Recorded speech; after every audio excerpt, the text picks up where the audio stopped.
What a difference a week makes. The Knights were down and out after the thrashing to the Sharks, but last night managed an incredible turnaround to inflict more pain on the struggling Eels. The young Newcastle side standing tall, snapping a 4-game losing streak.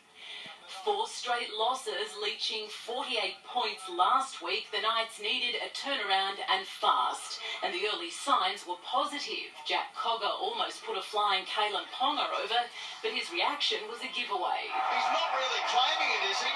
Bevan French off after that clash with Ponga. Ponga shook it off quickly, but it was Jack Cogger cleaning up his own kick who got the Knights on the board. Cogger, after the kick, he's there to pounce for the opening try. The Eels' woes went from bad to worse when Mitchell Moses went down.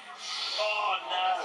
Several stars off the field. Play opened up for Connor Watson. Jamie Buhrer had Cogger over for another, but the held call had already come. The Knights relentless in their attack. Michael Jennings sent to the bin for impeding Lachlan Fitzgibbon. That try thwarted, but there was no stopping Sione Matautia. They're over the top of them. They strike immediately. The second half started as the first did, a no try. Minutes later, Ken Seo made amends, and Nathan Brown afforded a smile. Sanchez, I set up that play, got him a good coach. Chris Hyington saw stars, and Tepai Maroa should see suspension after this shoulder charge. As he did all game, Daniel Safiti led from the front. Crashes his way through, carries King with him. Seo found more space but couldn't find support. Connor Watson didn't need any help. Connor Watson right through, untouched, another 4-pointer. 30-0 down and 14 left to play. The Eels were left with no reserves, but did manage a consolation try. Parramatta hit the scoreboard. Credit to the coaching staff and the playing group. We've got together and we come out and put a positive performance. So it's a step in the right direction. We've still got areas we want to work on, but yeah, I'll rate that up there. The Giants remain in second spot on the Super Netball ladder after a controversial loss to West Coast Fever. It was a top-of-the-table clash, but it was all smiles from Sam Poolman before the buzzer. Friends quickly became foes as the informed teams set a furious pace. Fever took a 3-goal lead into the third quarter, but the Giants fought back before a controversial final quarter. Centre Serena Guthrie was forced off court to fix a bleeding knee, but in extraordinary scenes, she was left on the sidelines, leaving GWS short a player for 3 minutes. She's now not allowed on the court. Austin's off the court. Giants now will have to play with 6 players, and it's their centre pass. Oh, this is madness. It proved costly too as the Fever went on to win the match 63-61. I think it's just a bit of inexperience on our bench and Serena being desperate to get back out there, but that's something we'll certainly be explaining and working out again so it doesn't happen again. Rain wreaked havoc on the Premier League this afternoon, washing out the women's and postponing the Charlestown and Olympic NPL match. In other games, Broadmeadow easily accounted for Lake Macquarie. The Bears upset Maitland, while Jets Youth edged out Adamstown. At home, the Rosebuds started strong. Chris Berlin coming agonisingly close to getting on the board. A generous Luke Rutledge almost gifted the Jets their first. And from there, the Jets dominated, keeping Buds keeper Ben Kelly busy.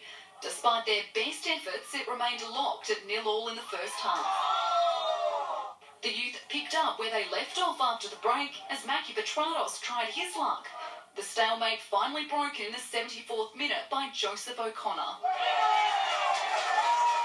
Adamstown were quick to respond, Luke Falone doing the honours. But it wasn't over yet. A free kick in the final minutes produced the Jets with the winner. Jets beating Adamstown 2-1.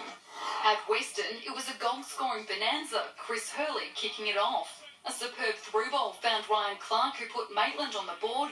A Matt Thompson penalty putting them in front. While Chris Hurley's second was definitely one for the highlights reel, the home side winning 3-2. And finally, Magic easily accounted for the Roosters 3-0. Meredith Gibbs, NBN News. The Newcastle Hunters are in second spot on the Men's Waratah Basketball League after round 12, beating the Sydney Comets by 5 points last night. The Maitland Mustangs went down to the Seagulls. Success for the women's Hunters too, beating the Comets by 14. It's been a wild 8 days for Lake Macquarie sailor Carl Langford and his crew on board Team Brunel in the Volvo Ocean Race. Leg 9 saw the fleet sprint across the North Atlantic from Newport in the US to Cardiff in Wales.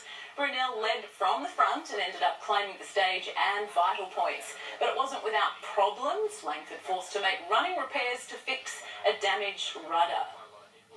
Just to have a look to make sure structurally it's okay, and also just to try and bear in the damage that was done with the sandpaper. And kind of did what I could whilst getting hammered by the waves. They'll now enjoy a well-earned 2 weeks off before the final 2 legs. Jane, they're a bunch of daredevils. Looks like fun, doesn't it? Thanks, Kate. Well, we've got some wet days ahead. We'll check the weather details next.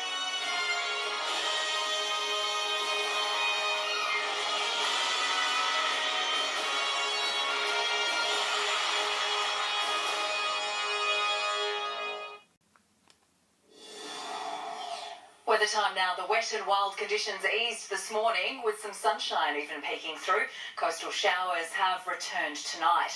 That big messy surf and swell continues thanks to Scott for this shot of the Merewether Baths. A keen fisherman there taking a big risk despite warnings of hazardous surf and swell from the Weather Bureau. To the satellite, cloud on the New South Wales coast and ranges due to an offshore low is causing showers mainly along the coast.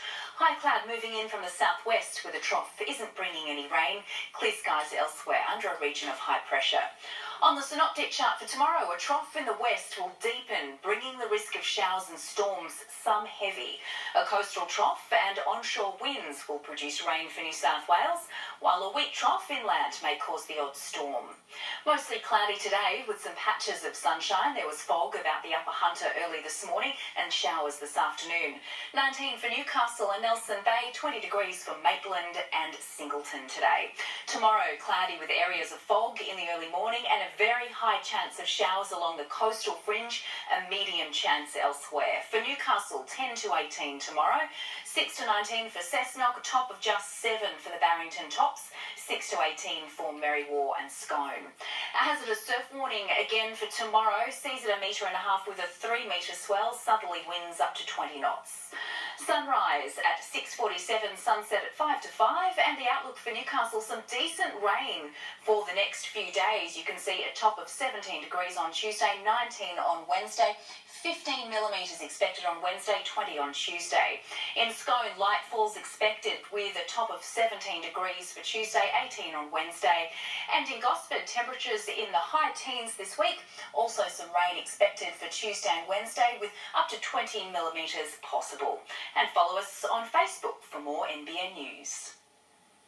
And that is our bulletin for this evening. From all of us here for now, Good night.